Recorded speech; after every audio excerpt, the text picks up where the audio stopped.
The World Championships are the pinnacle of professional League of Legends, where real legacies are formed. This week, I want to celebrate those legacies by the numbers with some of the greatest statistical storylines from the history of Worlds. First, let's take a look at the players who have spent the most time on the World Championships stage over the years.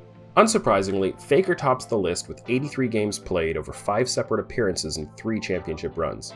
He's joined by a lot of other legendary names from South Korea and Europe, and even a couple from North America. But it's amazing that Uzi is the only Chinese player in the top 15, which just goes to show how competitive the LPL is and how many different teams and players they send year after year.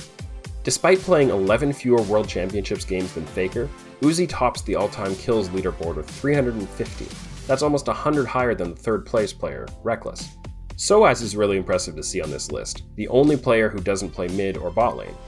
And Jakilov sneaks into number 15, and you have to think his numbers are going to climb a lot higher before his career's done. Jakilov with Sevram has a bit of healing. Konami slowed by the package again, every single time. Based on these leaderboards, we can see that there are some big milestones in reach at the 2020 World Championships. Reckless needs 48 kills to become the third player in history to reach 300, and he only needs to play 11 games to pass Sneaky for number 2 in games played all time. Jensen is only 2 games behind Reckless and will pass him during the play-in stage, so he could also reach number 2 himself by the time this tournament is over.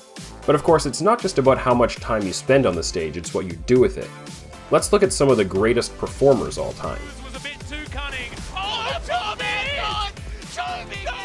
The consensus pick for the greatest single tournament performance in the history of Worlds is Faker, when he almost single-handedly carried SKT to the World Finals, posting 78.8% kill participation, which, for context, is more than 14 percentage points higher than he's posted in any other Worlds tournament.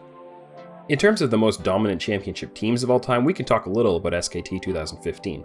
They only lost a single game and they had great advanced gold metrics. If you're not familiar, GSPD measures margin of victory, and GPR measures how much a team plays from ahead or behind in gold. Cloud9 won the spring split in the regular season with a plus 12% GSPD, which goes to show just how incredible this plus 17 number was. And they had a great kill-to-death ratio as well. But all those numbers pale in comparison to 2014 Samsung White, who just dwarfed the advanced gold metrics and had a 30% higher kill-to-death ratio. I highly doubt we'll ever see a team that dominant again. Gonna get it. The pentakill to come in for him. Pentakill! The great thing about the World Championships is getting to see which teams and players join the ranks of these legends and make their marks on the history of our game. I can't wait to see how the 2020 World Championships play out.